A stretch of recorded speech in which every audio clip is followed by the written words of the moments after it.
Okay, this is the hinge joint playground that I've made. Everything here is running on hinge joints, and that's what this tutorial is about. We're covering all of the Unity joints in this tutorial series. We've already covered the fixed joint, the spring joint, so check the previous videos for those. But in this video, we are going to cover the hinge joint. And so that's what all of the objects are being used here in the scene. Is the hinge joint is running all of this physics. So let's take a look at how all of this is working. First of all, the hinge joint groups together two rigid bodies, or one rigid body to the world, constraining them to move like they're connected by a hinge. It's perfect for doors, but it can be used to model chains, pendulums, etc. A single hinge joint should be applied to a game object. The hinge will rotate at the point specified by the anchor property, moving around the specified axis property. You do not need to assign a game object to the connected body property. You should only assign a game object to the connected body property if you want the joint's transform to be dependent on the attached object's transform. Alright, let's see how that works. Starting with connected body, optional reference. We already know how this one works because all the previous joints have had that. That is whether or not the hinge is connected to something. So in this case of the door, where we have the door and it can swing open with physics, that one is not connected to another rigid body. It's just connected to the world point somewhere around here. Now, if this had a rigid body on it, and let's say it was kinematic because it's a wall, it's not really using gravity, then we could go ahead and attach that cube number 1 to this rigid body, and we'd pretty much have the same exact behavior. So it doesn't really matter in that case whether the door is connected to a point in the world space or connected to a rigid body. So the sign, we have a sign here, and again the sign could be connected to this bar if it was a rigid body, but it's not. So there's no connected body. In the case of the chain here with the wrecking ball on it, this has a hinge joint, the ball has a hinge joint, and it's connected to this object right there. And then of course this hinge joint has a connected body and it's connected to this one right above it. If I can click on it, there it is. Alright, and then of course this one has a hinge joint and it's connected to this one. And then that goes all the way up to here, the top one, which is connected to the cube. And then of course the cube is kinematic and it's not using gravity, so it just stays up here in place. And so that's the difference between having a connected body or not. The only example in here that has a connected body is the swinging chain. And then we got the anchor. This is the position, the axis of the axis around which the body swings, and it's defined in local space. So on the door, we want the door to be swinging around the y-axis, of course. So it swings like a door, because if it was on the x-axis, it would be moving like, well, I guess these are getting in the way, but it would be moving like this. And of course on the z, it would be moving in that direction. So the door, of course, needs to go swing around the y-axis, and the sign, that needs to swing around the x-axis.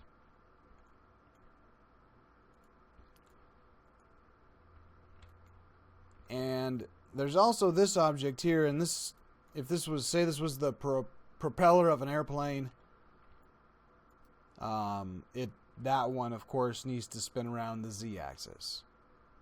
So those are the 3 different axes. And then auto-configure connected anchor. If this is enabled, it's going to automatically configure the connected anchor. I explained this in a lot of detail in the spring joint tutorial, in the previous tutorial. But essentially, if we look at the anchor point, which is set to y equals 1, which is right here, and if I modify that, I can see that position's moving. It also has a position that the anchor is connected to the other body, and it's probably at the same exact point. Yep, we can see that those two are at the same point. So to make this more realistic, we probably would want to have the connected body be connected right there and the anchor be right there. So this is the point where the 2 objects attach. So of course, because the hinge joint is here, that's our anchor.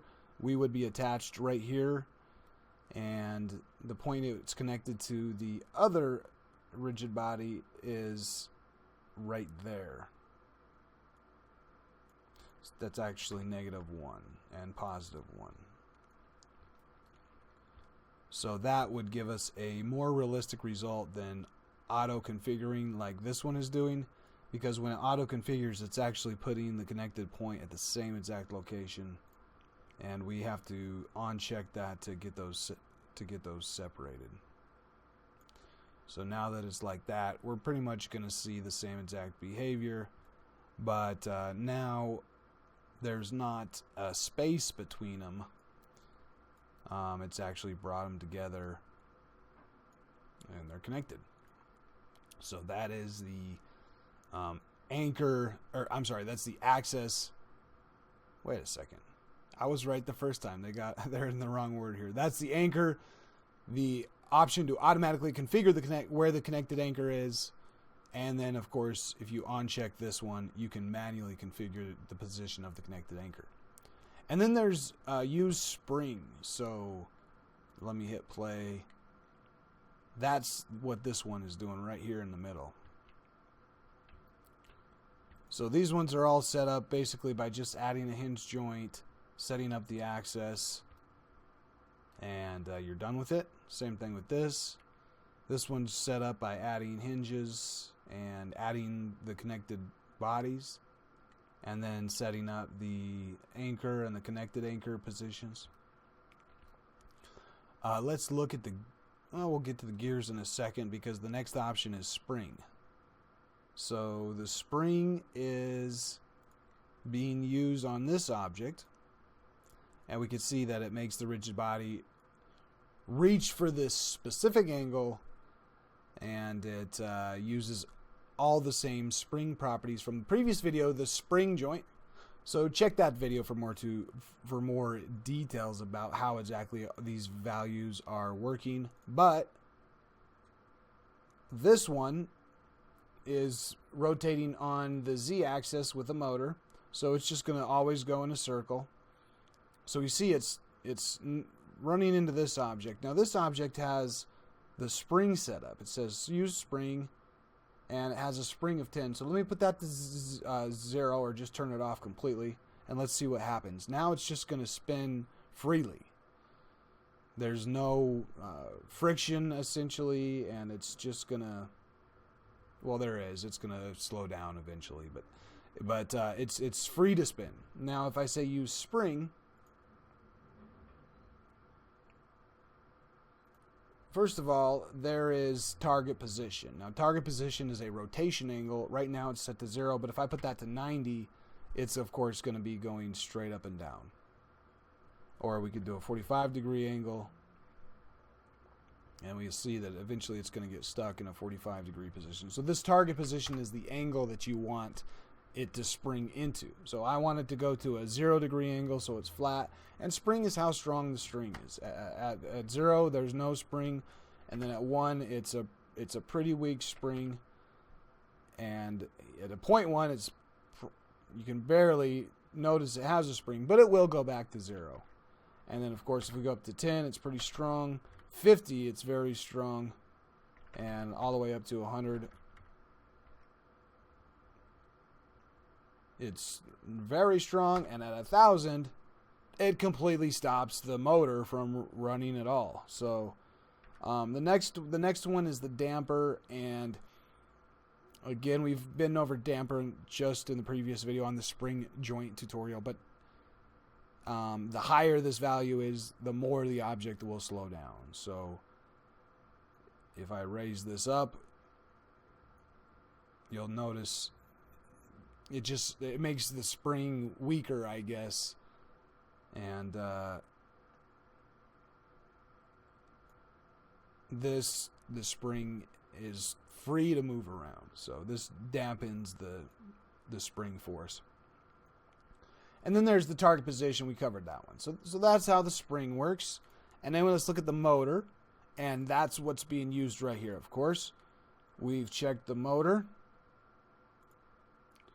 You can set the target velocity, which the target velocity is the speed the object tries to attain. And then the force is the force applied in order to attain the speed. So let's say we want to try to get to a velocity of 100, and we're going to apply a force of 10. Well, that's not enough to get there. We want to apply a force of 100. So the target velocity is kind of a max speed, and the force is how much force is being applied to try to achieve that max speed. And then we have free spin, which, if enabled, the motor is never used to break the spinning, only accelerate it. So I could set free spin, and then only it's going to be accelerated by the motor. Well, the gears are working because they have a hinge joint with the motor, and we have a target velocity of 100. So that's another example of using a hinge joint, and there's no connected rigid body. It's just using the hinge joint to spin the motor and spin the gears around. And the next one up here, we got that covers the motor, and then limits. Now limits prevent the hinge from going too far. So this is probably a good thing to use for doors where there's actually a physical limit. And how that works is you set a minimum and a max angle that's allowed. So here I've set the minimum angle to 0 and the max to 90. So it can only go from 0 to 90 degrees. So here when you drop the cube, it just bounces off that. But if I were to move that over here, it would rotate. Now, I can't move a cube this way because it's only this can only rotate between here and here, and it gets stuck anywhere else. So if I was to grab a cube and bring it over here, well, we can come underneath of it like this, and we can bounce off that side of the platform, and it can fall down this way, but a cube can't go through this way. But if there was a cube over here, it could come, of course, this way, because it's going to, the platform, of course, is allowed to rotate in that manner. So that's what the limits are. And then the limit has a couple options, of course, the lowest angle, the highest angle, and the bounciness, how much the object bounces. Now, to look at that, I'm going to move over to this one. What I've done here is I've moved the anchor position to up here. So I've seen, by default, it was at 0.5, which is right in the middle, and that means it's going to rotate Oh, I guess that's down at the bottom. 0, of course, is right in the middle. But what I've done here is I've moved the anchor position to right here, and you can see how if I can move it like this. So you've seen this moving. But I want it up here so that it so that when you start, and let me move the camera over just a bit so we can see what's going on here. And when you start, it'll swing. It's rotating from this position. So now if we rotate this object up and drop it down, it just snaps right into position. Now let's look at the bounciness. Bounciness goes between 0 and 1. So if I set it at 1, that's going to be the most bouncy of the joint. And when I come down, you'll see that it's going to bounce quite a bit. It's going to take quite a while to come to a rest. So if I bring the bounciness to 0.5, now it's not as bouncy.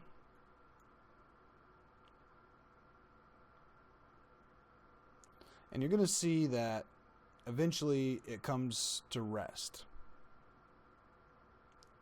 And that is the bounce minimum velocity value. So when the velocity of the door is 0.2, which is just a little bit like this, then it's going to stop the door. So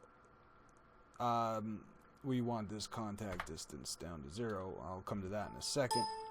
But the bounce minimum velocity is the velocity of the door of when it's going to actually produce the bounce. So if the velocity is less than 0.2, it will not bounce. And we could see, so obviously the velocity is over 0.2, and now it's under 0.2. So if we bring this up to 1, it's going to stop bouncing a lot faster because when the velocity is at 1, it completely stops bouncing. So 1 doesn't look very realistic. And if we bring this up to 5, it's probably only going to bounce 1 time. Not even once. We can't even get a velocity of 5 or 3, maybe not even 2. Well, there's 1, but just 1 bounce. So you want 0.2 is the default, maybe 0.1, so that it bounces with a little bit of velocity. The contact distance is the, first of all, we should go out of play mode and put our mouse right here, and it says solver hint, setting this low can cause jittering, but runs fast. Setting it high reduces jittering, but runs the solver more often.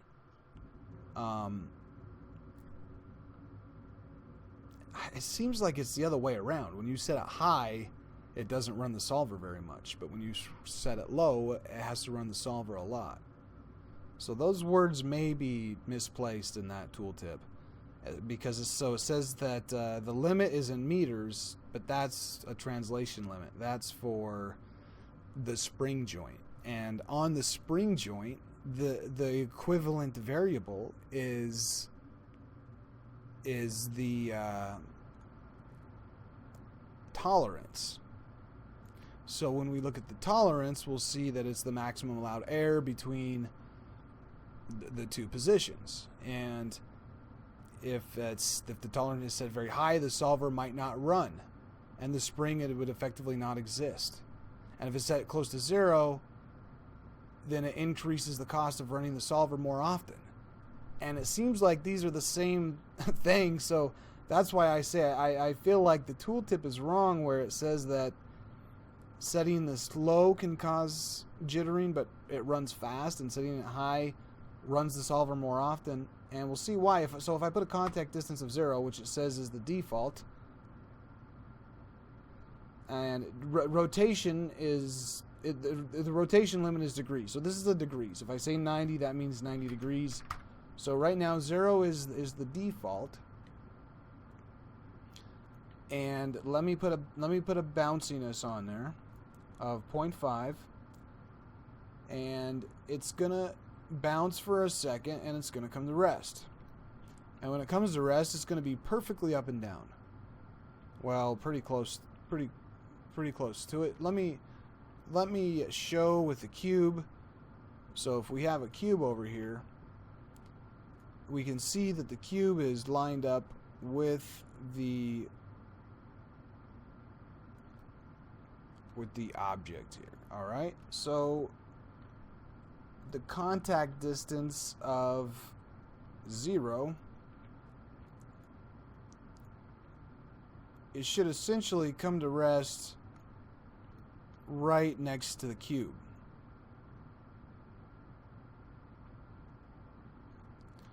And let me try 0, 1, and that's actually going to make it more accurate, because 0 is a default value. You'll notice it says 0 is the default value, but it's not actually 0.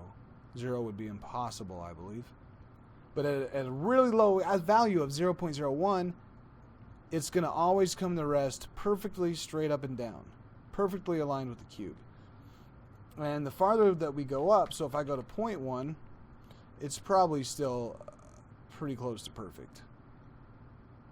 And if I go up to 0.5, we need to go to 1, because these are rotational degrees. So 1 is still very low. But you're going to see now it didn't come to rest at a perfect position.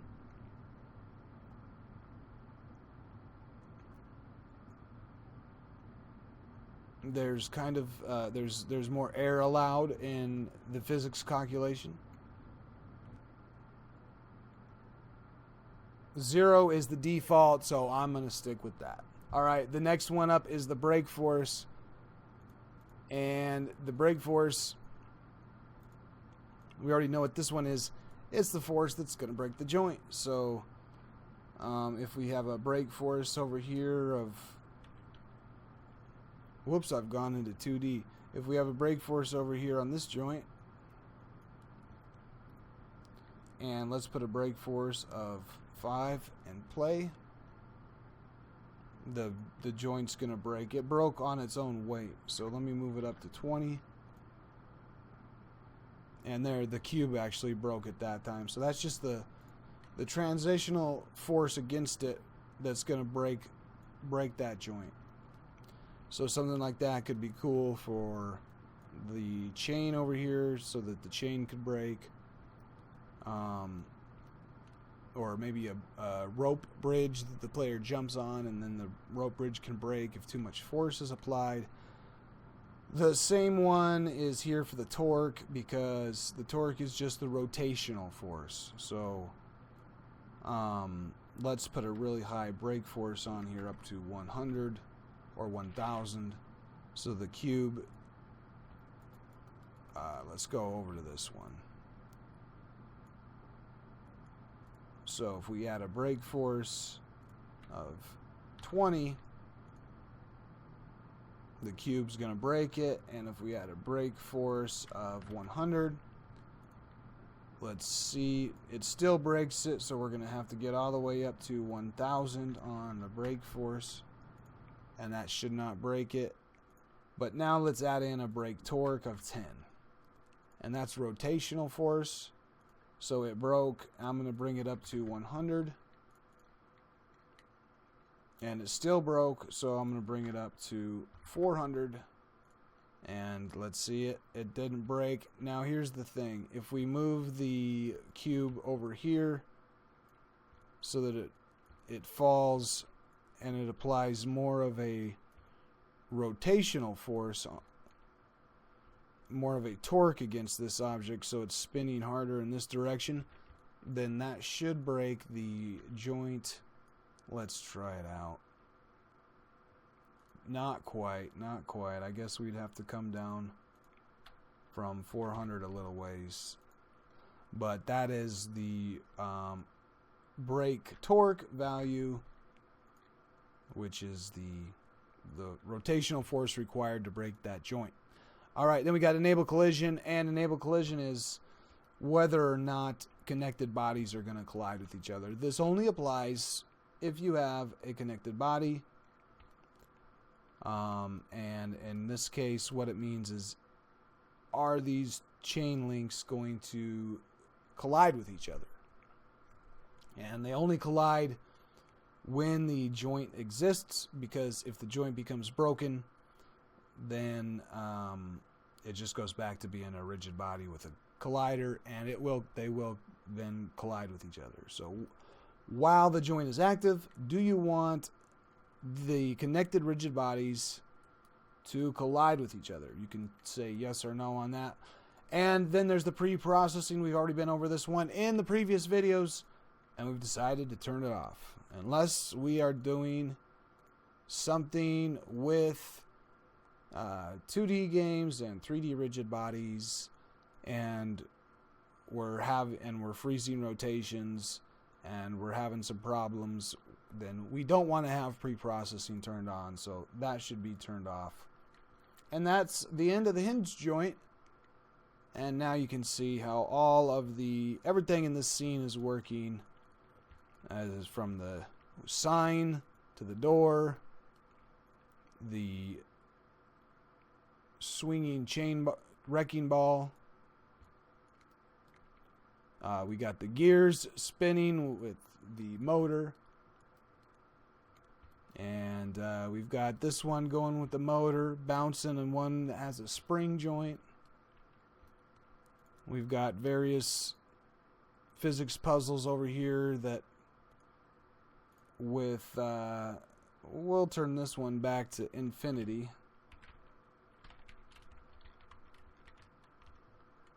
So that it doesn't break, and we could have some kind of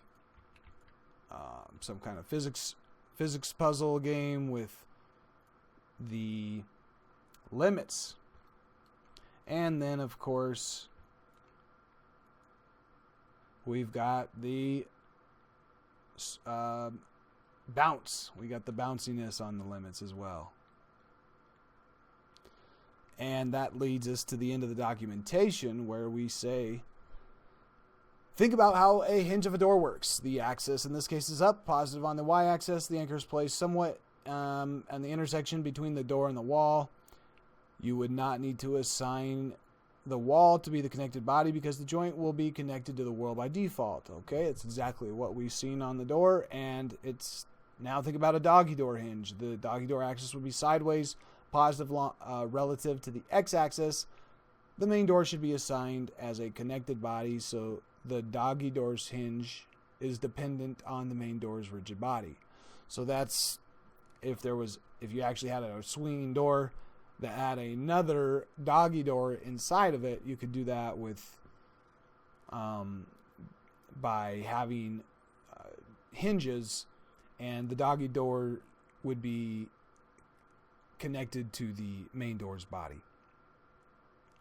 Multiple hinge joints can be strung together to create a chain, and each joint, add a joint to each link in the chain, and attach the next link as a connected body. And you do not need to assign a connected body for the joint to work.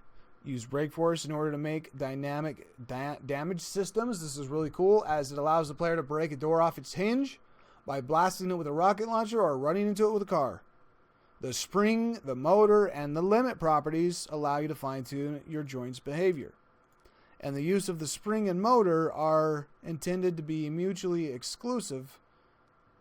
Using both at the same time may lead to unpredictable results. And it seems like that's true for the limits as well, because but I guess you could have a spring that works with the limits. However, the spring has a target position, so that essentially is the limit. But you definitely don't use the spring along with the motor. And in all of my examples, the motor, the spring, and the limits example, even the limits with the bounciness example, were all separate, and you definitely wouldn't combine any of these three together. Anyways, I hope this video helps you out. All about the hinge joint here. Stay tuned for more videos. And the next one, we're going to be covering the character joint. So I'll see you guys in the next video. Hit a like if you liked the video, and thanks for watching.